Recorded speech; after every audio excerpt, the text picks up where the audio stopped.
If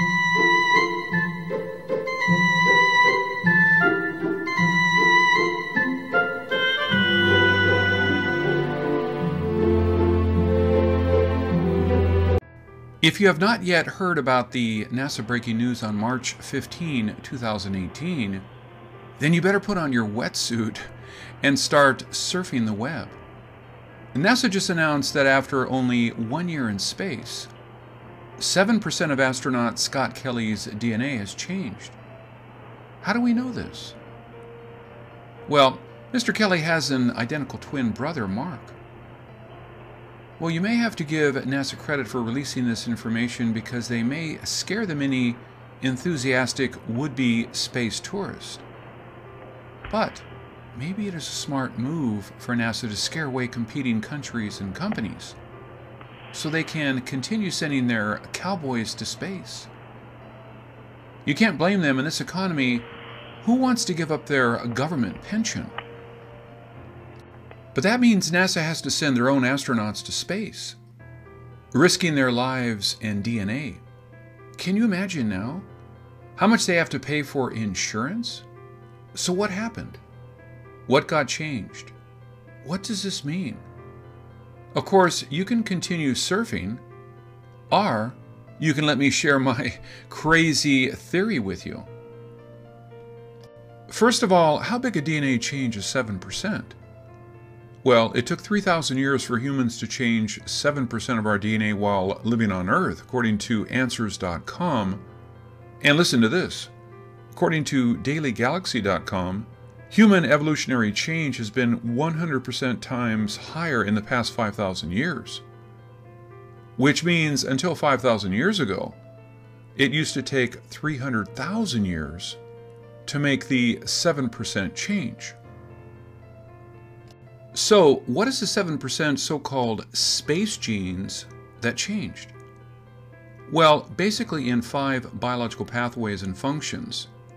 The scientists measured Scott's metabolites, necessary for maintaining life, cytokines secreted by immune system cells, and proteins, workhorses within each cell, before, during, and after his mission. The research focused on chemical changes in RNA and DNA, and the results showed hundreds of more than expected unique mutations in his genome. Once, after astronaut Kelly's return to Earth, scientists found 93% of his DNA returned to normal, but a subset of several hundred space genes seemed to have mutated during the space travel and remain changed. Of course, I don't know how the DNA changes may affect the astronaut's life. But we know, 1, if he committed a crime before space travel, he may get away with it because his DNA now would not match his DNA from before.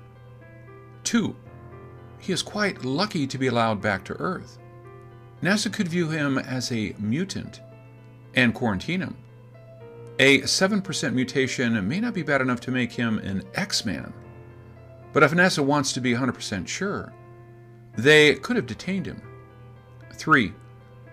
If 1 year in space can change 7% of human DNA, what do you think would have happened to Valery Polyakov, the Russian astronaut who spent 438 days in space?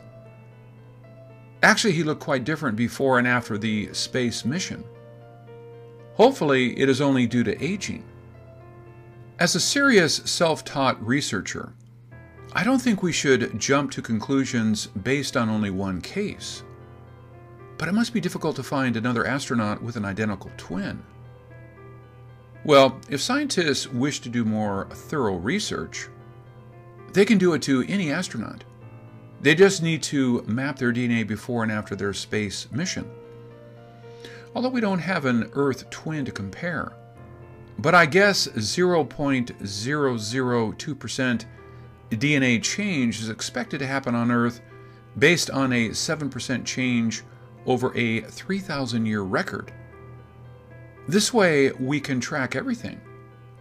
Like the famous quote in Pretty Woman, I can say who, when, and how much. Ooh, yeah. Will this mutation stop our space exploration?